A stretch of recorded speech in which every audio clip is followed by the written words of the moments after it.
Welcome to your week in review here on WINN FM 98.9 for the period June 2nd through 7th. Making the news last week, progress update on investments and innovations in St. Kitts Water Services. Electric vehicle policy for St. Kitts and Nevis begins to take shape. St. Kitts and Nevis highlights disaster risk reduction progress at United Nations Global Platform GP 2025. St. Kitts and Nevis's Marine Resource Guru, Dr. Mark Williams, heads the Caribbean Regional Fisheries Mechanism Secretariat. Mr. Brian Dyer declares that Nevis's preparatory actions for the hurricane season surpass 80%. Nubian Greer talks bold vision for constituency number 2. Ministry of Economic Development and Investment launches a survey to assess the VAT reduction impact in St. Kitts and Nevis. St. Kitts and Nevis, a strategic hub for climate action following GSIS 2025 hosting. Now the details.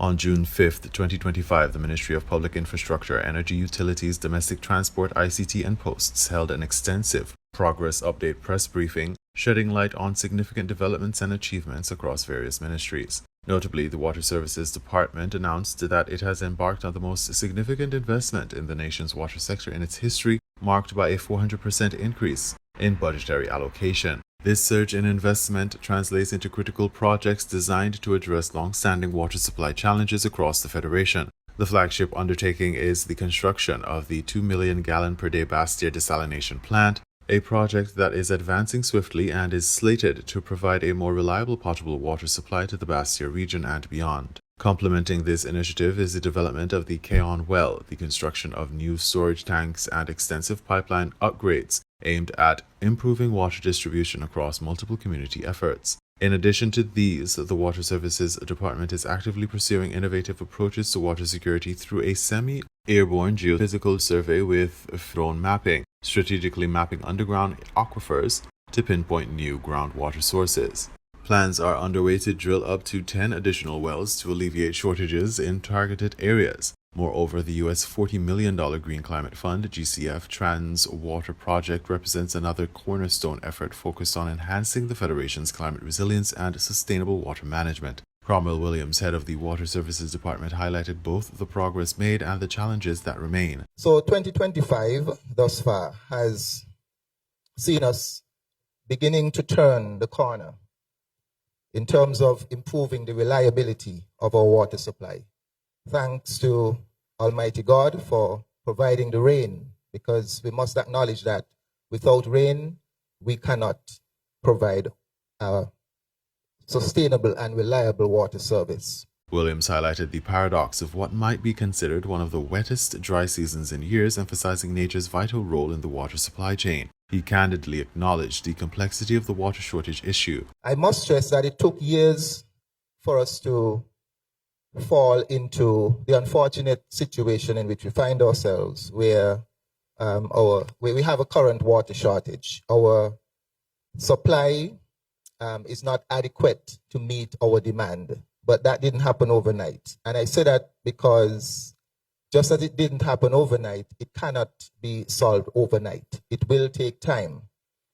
But be assured that we were never at a loss as to the solution and what it takes for us to overcome this unfortunate situation in which we find ourselves. Williams was explicit about the necessity of sustaining well drilling to avoid less than 24-hour water supply scenarios, lamenting that such practices had diminished in previous years. We also know that there would have come a time when our groundwater resources would not have been adequate to meet our demand, and to compensate and to augment that, we had to turn to desalination. And so we have reached that point, especially in the Bastia area, where we have had to turn to desalination. While desalination is often viewed as an expensive alternative that relies on considerable electrical energy, it remains a critical solution to the water crisis, particularly for St. Kitts and Nevis, which lacks the energy abundance found in oil and gas-producing nations. Credit was given to Minister Conris Maynard for his scientific and proactive approach since assuming office over 2 years ago. Because of his aggressive stance in solving the water shortage situation, once it was clear that the most feasible solution for Bastia was desalination, We went about the procurement process as efficiently as possible. And today, we have a 2 million gallon per day desalination plant that is about 75% completed. And we should start pumping the highest quality potable water from that plant into our system by next month. The well drilling program has also been revitalized, with a contract valued at $25 million awarded to a Trinidad and Tobago firm to drill approximately 10 wells around the island. We therefore anticipate that within the next 2 months, Bastia, including St. Peter's, should have returned or would return to 24 hours water supply as a result of the commissioning of the Bastia desalination plant.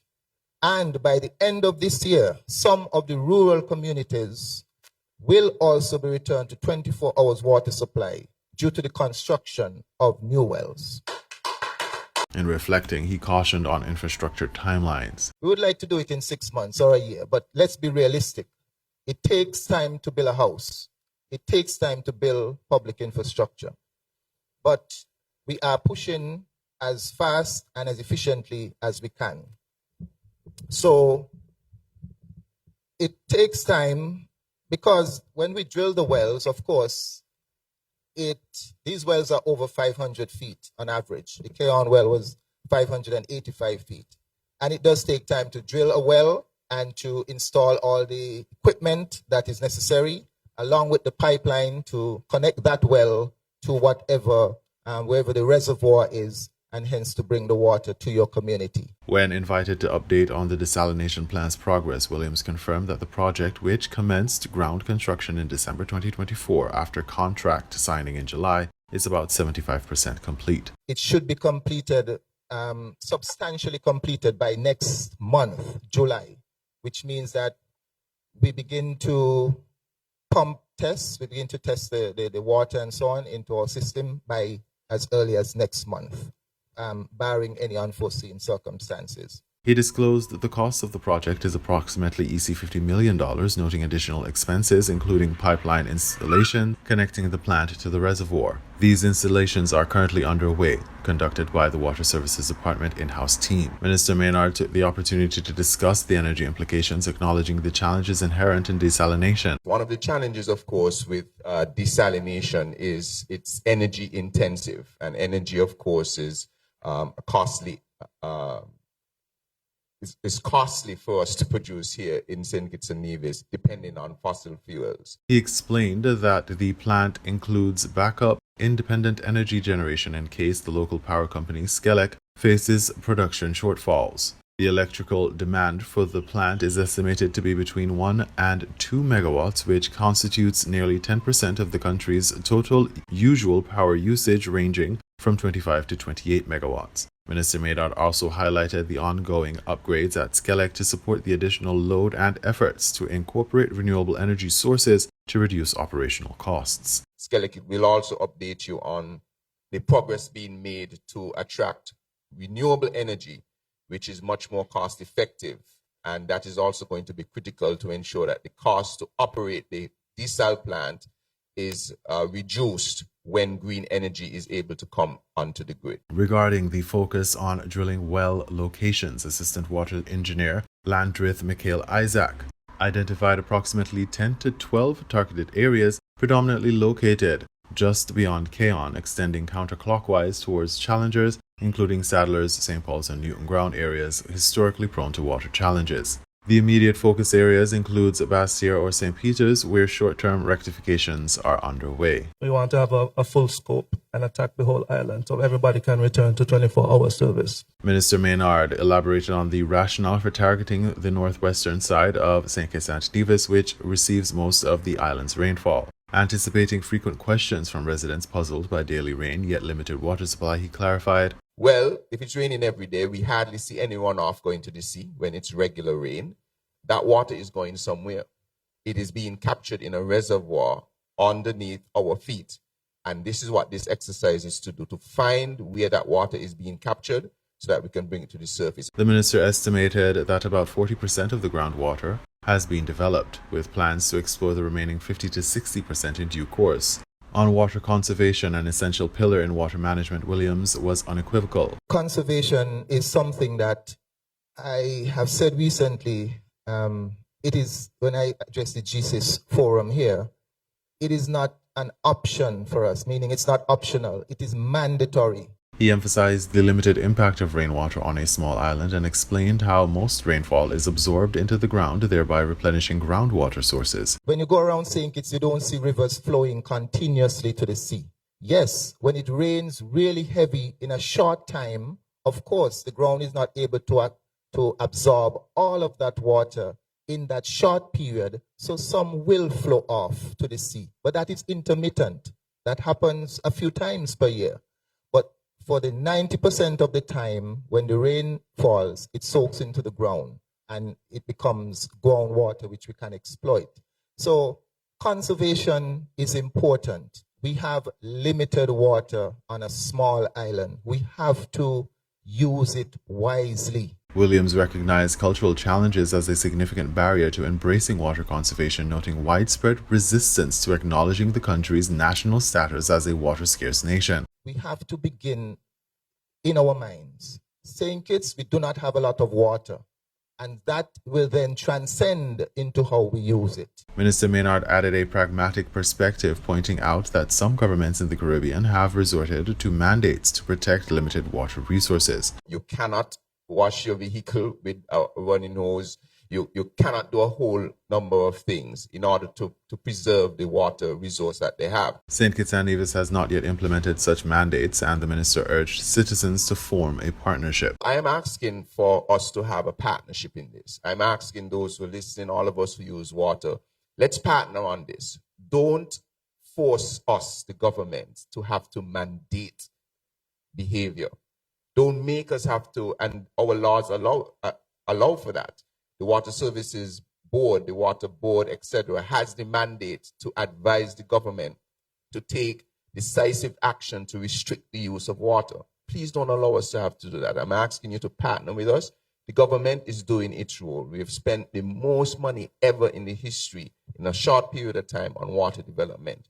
Don't force us to have to make those decisions. He commended recent water conservation campaigns, including dramatizations about water wastage, hoping to inspire behavioral change before legislation becomes necessary. Addressing concerns about water turbidity, particularly after Tropical Storm Ernesto caused interruptions due to sedimentation, Assistant Water Engineer Isaac explained the ongoing mitigation efforts. Every time there's some form of rainfall, it could be small or heavy, there's the siltation into the intake.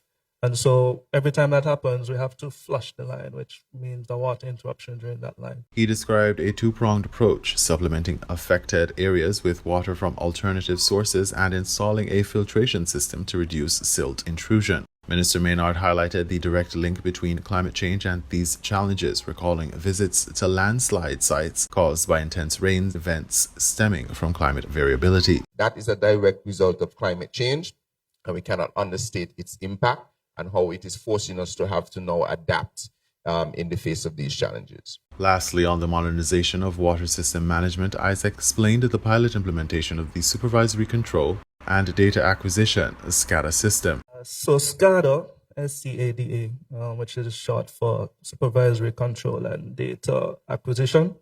So this will help us to have real-time monitoring of the system. Right now, we're just very manual and physical, and everything is left up to guesswork. And so with the system now, we could have more data-driven decisions with regards to monitoring and maintaining the system. The department is in the tender evaluation stage, poised to modernize water management and increase operational efficiency.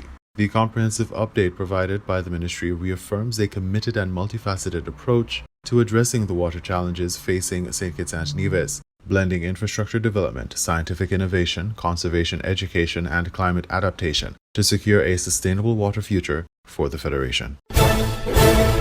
Electric vehicles are more likely to become a mainstay in St. Kitts and Nevis when major infrastructural changes take place, including multiple charging stations. Importantly, plans have already begun to take shape, beginning with an electric vehicle EV policy that is underway in the Federation. Speaking at a press conference organized by Energy Minister Conris Maynard on June 5, Dr. Bertil Brown, director of the Energy Unit, gave a synopsis of what the electric vehicle policy entails.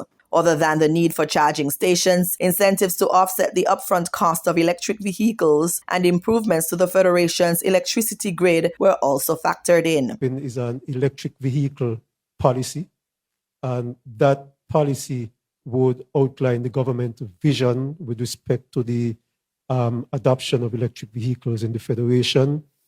It also outlined the strategy by which the government intends to achieve this vision and a number of initiatives that the government would take to further this vision.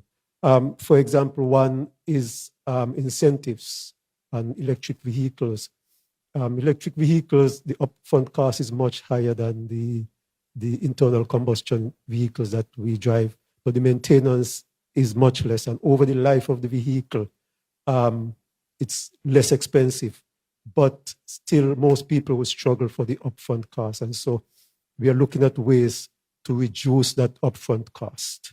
And the other actions that we plan to take with respect to things, for example, we want to know how many charging infrastructure that they want, where we should put them, what would be the cost, how they would be financed. For electric vehicle, we want to know what Skelec has to do to upgrade their grid to accommodate electric vehicles. All of those consultancies will have to be done. One of the government's agenda points is to ensure a greener, cleaner environment. Adopting electric vehicles into the island's transportation system can help to achieve that agenda. Electric vehicles do not produce tailpipe emissions, thus reducing air pollution and controlling planet-warming greenhouse gases. Leading from the front, Maynard, the Energy Minister, owns an electric vehicle. In January 2025, he was invited to bring his electric vehicle to an EV and hybrid training course facilitated by the Clarence Fitzroy Bryant College. The training held on January 16 included several local trainees and 3 others from Anguilla. They received a full view and explanation of the vehicle through the facilitator Andy Latham of Intac Limited in the United Kingdom. Minister Maynard remains adamant on ensuring that the Federation is not left behind in the EV transition. He believes it is feasible and possible. Permanent Secretary in the Ministry of National Security Glenroy Blanchett delivered a compelling speech representing the Federation of St. Kitts and Nevis at the prestigious 8th session of the United Nations Global Platform for Disaster Risk Reduction, GP 2025, held in Geneva, Switzerland from June 2nd to 6th. The global forum, organized by the United Nations Office for Disaster Risk Reduction, UNDRR, convened international leaders, policymakers, and key stakeholders to evaluate progress, share best practices, and reinforce strategies aimed at mitigating disaster risks and strengthening community resilience worldwide. Blanchett's address highlighted the Federation's steadfast dedication to both regional and international collaboration in disaster risk management, emphasizing concrete accomplishments and ongoing challenges within the Caribbean and the Americas. For St. Kitts and Nevis and for the Caribbean and the Americas, this milestone is both a moment of reflection and a call to redouble our collective efforts. We are now 5 years away from 2030. The clock is ticking and the stakes are rising. Blanchett stated, underlining the urgency of accelerating efforts as the world approaches the Sendai Framework's target year. He celebrated the progress made since the midterm review in 2023, notably citing the successful hosting by St. Kitts and Nevis in December 2024 of the 6th high-level meeting of ministers and authorities on the implementation of the Sendai Framework. The event drew participation from 27 countries and 3 overseas territories, with the Caribbean Disaster Emergency Management Agency SEDIMA serving as co-chair, affirming a shared regional commitment to advancing the Regional Action Plan. Blanchett detailed key strides made in 3 fundamental areas. First, we strengthened the regional architecture for monitoring and accountability. A voluntary commission of 16 countries was formed to develop a mechanism for assessing progress on the Regional Action Plan. This mechanism, adopted by ministers, will guide evidence-based decision-making and ensure we stay on track towards 2030. Second, we've improved multi-hazard early warning systems. Improvements have been observed in governance arrangements, risk assessments, systematic data collection on damage, losses, and disaster impacts, and the development preparedness actions. These are not abstract innovations. They are life-saving instruments.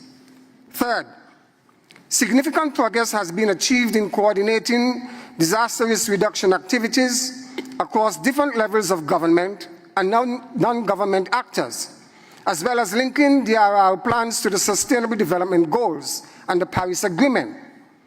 This alignment is critical if we want our efforts to be sustainable and scalable. Yet despite these advances, challenges remain pressing. Disaster risk financing remains a weak link, particularly for SIDS and vulnerable communities. Risk-informed investment is not keeping pace with growing needs, as the regional assessment report highlights strongly. Too often, innovative DRR financing instruments are still incipients. Local governments lack access to the very resources they need to protect lives and livelihoods.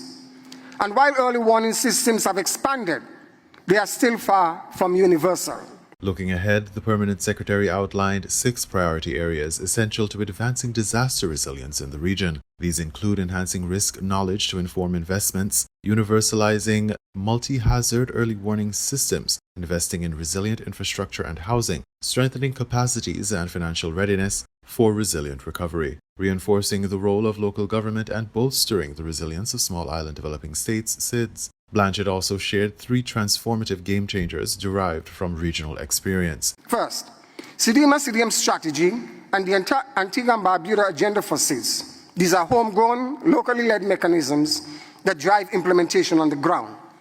Second, multi-sectoral financial strategies, like the regional finance strategy between DRR authorities and ministers of finance in Central America and Dominican Republic. These conversations are critical for unlocking DRR finance's potentials. Third, a whole society approach, amplifying the voices of women, youth, indigenous peoples, and persons with disabilities, and ensuring DRR is shaped by those most affected by risk. Concluding his intervention, he reinforced a strong message of commitment and collaboration. We reaffirm our commitment to the Sendai framework and call on all regions to match urgency with innovation. Let us act decisively, invest wisely, and collaborate boldly to protect lives, livelihoods, and development gains across our region and beyond. Blanchett's participation at GP 2025 illustrates St. Kitts and Nevis's leadership in disaster risk reduction and its unyielding resolve to fortify resilience for current and future generations amid climate challenges and global uncertainties.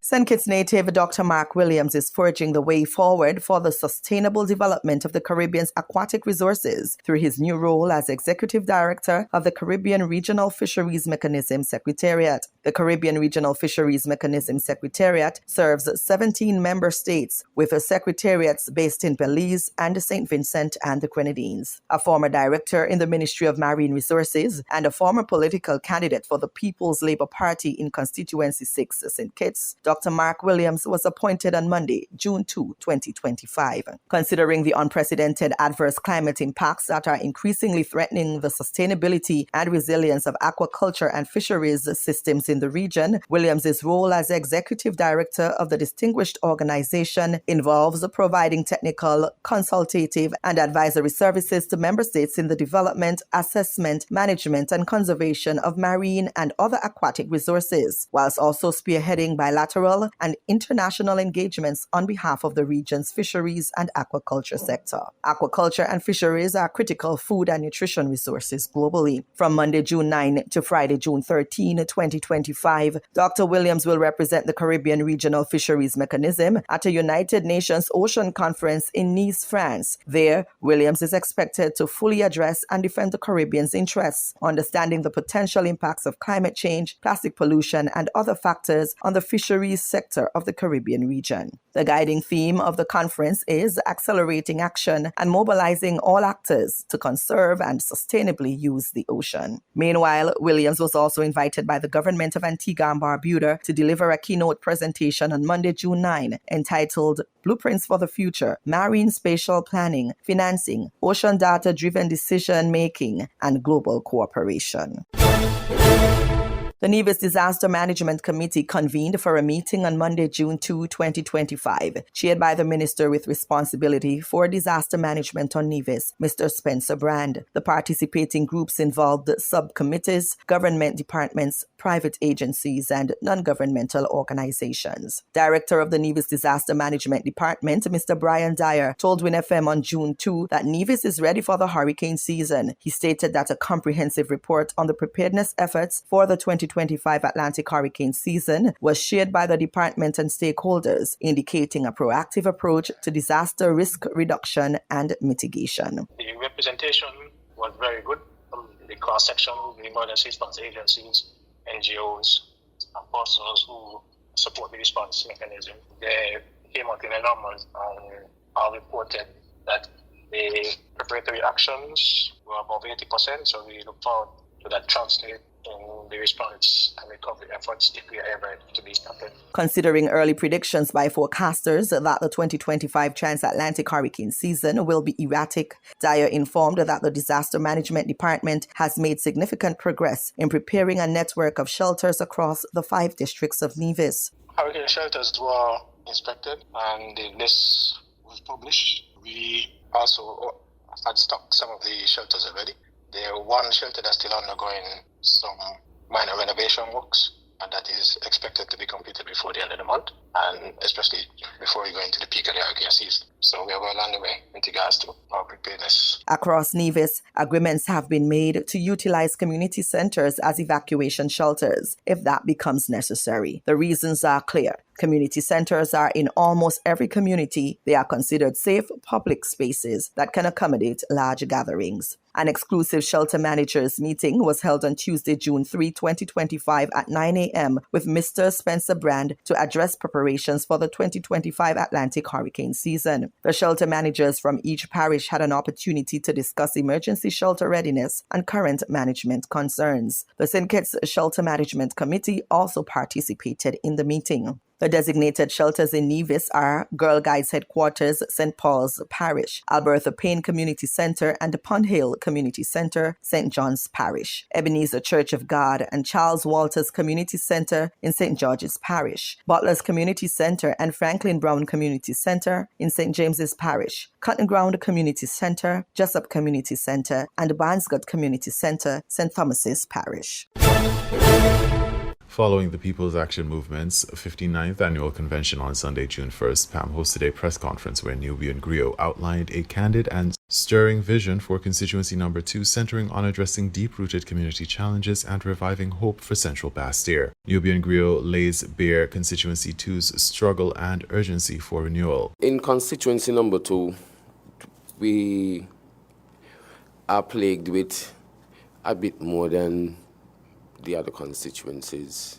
We suffer from a lack of leadership for many years. Griot reflected candidly on the long-standing hardships in the heart of Central Bastille. He detailed how crime has been a persistent issue in the area, exacerbated following the dissolution of the former Team Unity government. We only started to find solutions for this crime issue under a Team Unity government. And then when the Team Unity fell apart, as my colleague said, it seems the crime issue just spiraled out of control again.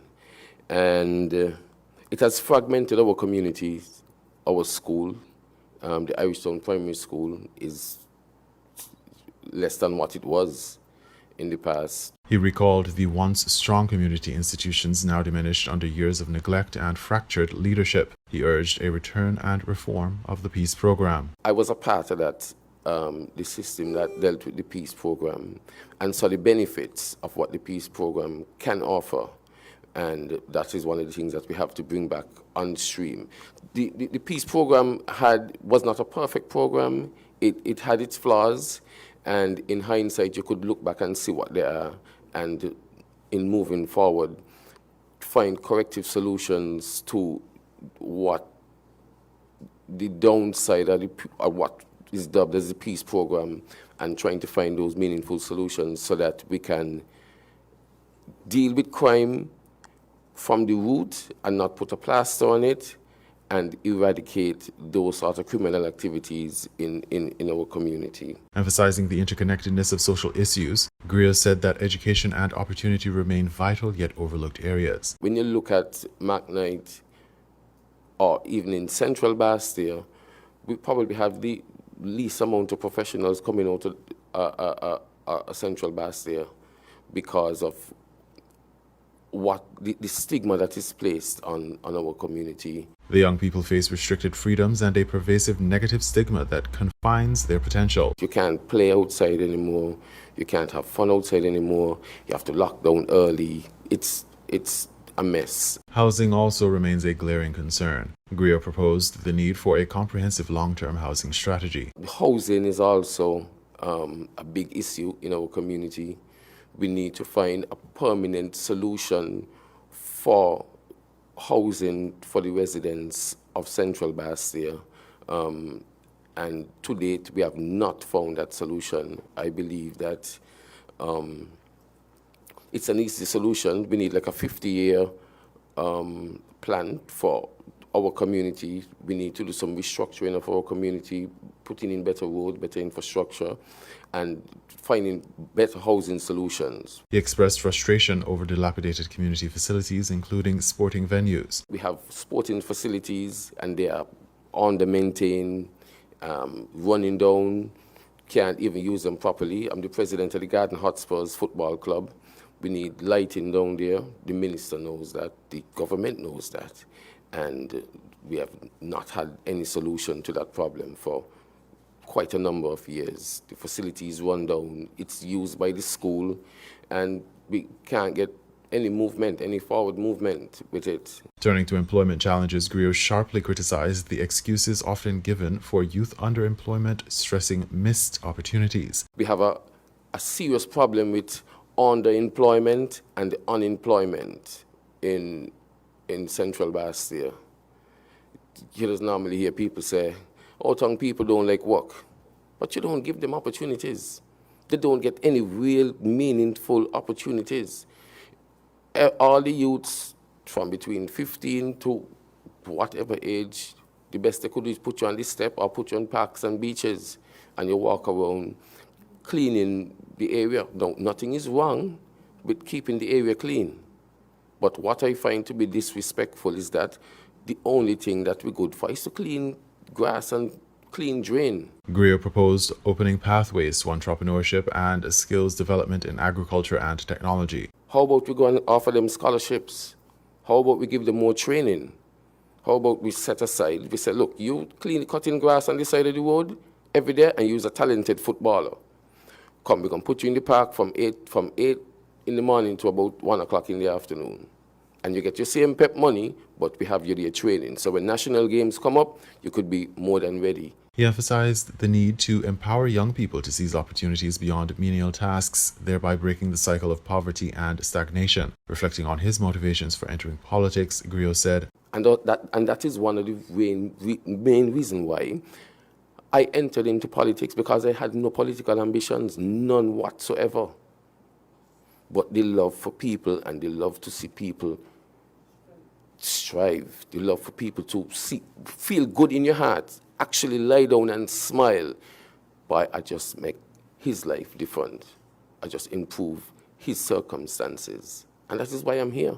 Me here to play politics, I'm not a politician. He further elaborated on the ambitious housing plan he envisions for the constituency, clarifying that it is designed as a long-term transformative strategy. That plan is a 50-year plan. What we would have to do, and we did a bit of discussion on it on the air, but essentially what it is to the government would have to buy back a lot of those lands from Keon Street, come right down to the Bay Road, and redevelop that area where we could either build buildings, 4 or 5 story buildings where we could house more people and provide green spaces and parks where our kids could still play, but we could house more people comfortably, provide subsidized housing where our lower income folks can still afford to purchase and own eventually a 3-bedroom house, or let's say a 4-bedroom house, or a young family could still own a decent 2 or 3-bedroom house. He highlighted current land use problems that exacerbate the housing shortage. But what happens is that the lands were sold in very confined space. So most persons who are constructing or building homes in McKnight or the surrounding regions build on the property line. So there's not much yard space. There isn't much, the most you could do is go up on a very, very small piece of land. And so it doesn't offer a lot of opportunities for persons to expand or even get a nice kitchen in the house or a nice bathroom or live comfortably.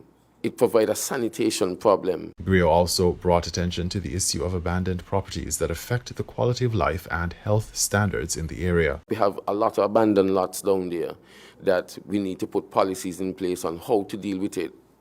Sometimes the folks die and the family gone abroad and nobody come back for 50 years and it stays there, used for illegal activities, rodents, mosquitoes, and becomes a health issue. He called for policies to address abandoned lots, land distribution, and sanitation to revitalize Central Bastille. Policies need to get in place to deal with the abandoned lots, and also, moreover, policies need to get in place to deal with the distribution of land's sanitation issue that would come up eventually, and reorganize and reshuffle Central Bastille, which is in the heart of town and is an eyesore at the end of the day.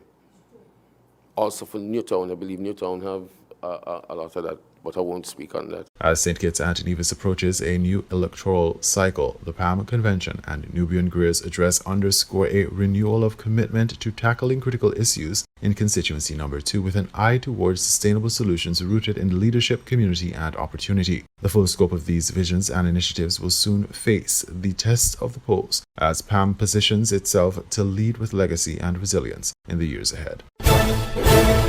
The Ministry of Economic Development and Investment launched a Value-Added Tax Assessment VAT Householder Survey for residents of St. Kitts and Nevis. The survey aims to assess the impact of the VAT reduction program 17% to 13% on households across the Federation. The survey focuses on how the VAT reduction impacts one's purchasing power, the general household budget, and the economy, assesses whether there were instances when VAT was not applied to purchases, and also elicits consumers' preferences on the continuation or discontinuation of the VAT reduction. The government of St. Kitts and Nevis announced a reduction in the standard value-added tax VAT rate from 17% to 13% for the first half of 2025. The groundbreaking initiative, dubbed the VAT Relief Holiday, took effect on January 1, 2025. The VAT Relief Holiday, alongside the highly attractive first-of-its-kind financial assistance program, the Budget Boost Wallet, was launched to alleviate financial pressures on consumers, support local businesses, and stimulate economic stability. Now, in the 6th month of the year, the VAT Relief Holiday, like the Budget Boost Wallet, will be paid out for the final time in its inaugural season, according to the initial notice released by the government of St. Kitts and Nevis. The value-added tax was first introduced almost 15 years ago on November 1, 2010. The Global Sustainable Island Summit 2025 concluded on May 29, 2025. Small island developing states, SIDS, and territories most vulnerable to the climate crisis came together to chart a path forward in sustainability, resilience, and regional cooperation. The summit underscored the grave challenge posed by climate change, particularly to island nations that historically have contributed negligibly to global emissions, yet suffer its most catastrophic consequences. The Global Sustainable Island Summit 2025 was a convergence of policymakers, private sector leaders, youth advocates, and climate action champions, Discussions prominently featured St. Kitts and Nevis's geothermal energy project, envisioned as a transformational venture, not only for the Federation but for the wider Caribbean region.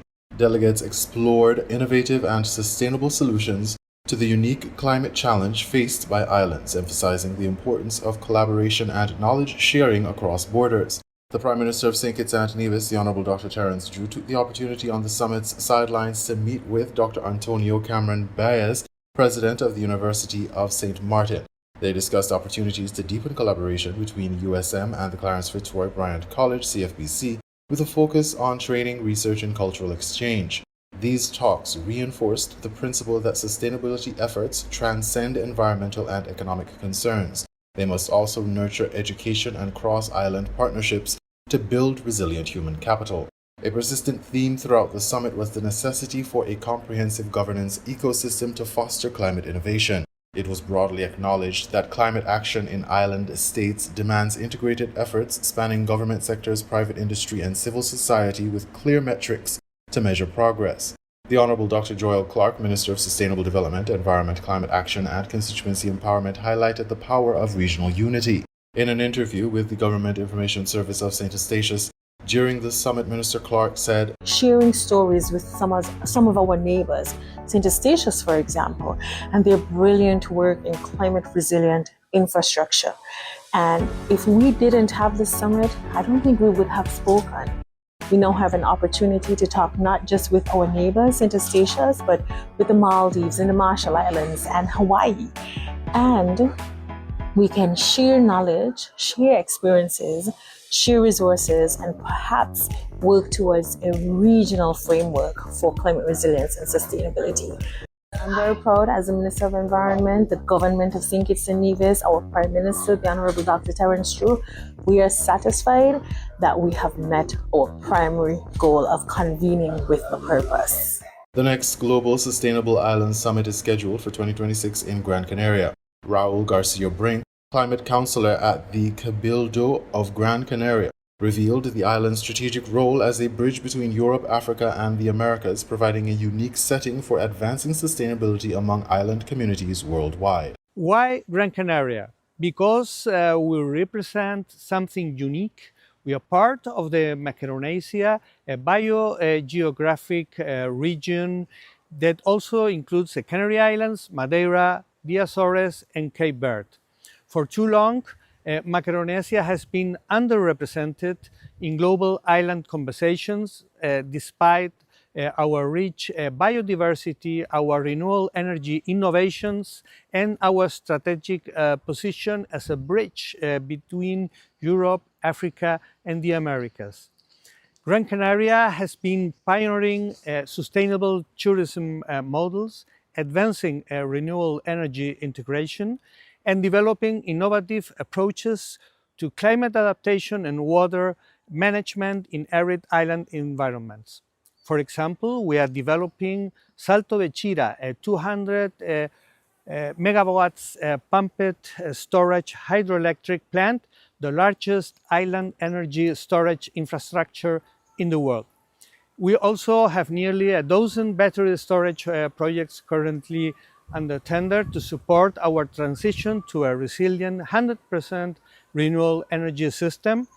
In terms of adaptation, we are also implementing nature-based solutions through European projects like Life Costa Adapta, focused on coastal adaptation, and Horizon Nathalie, which addresses climate resilience in critical coastal ecosystems.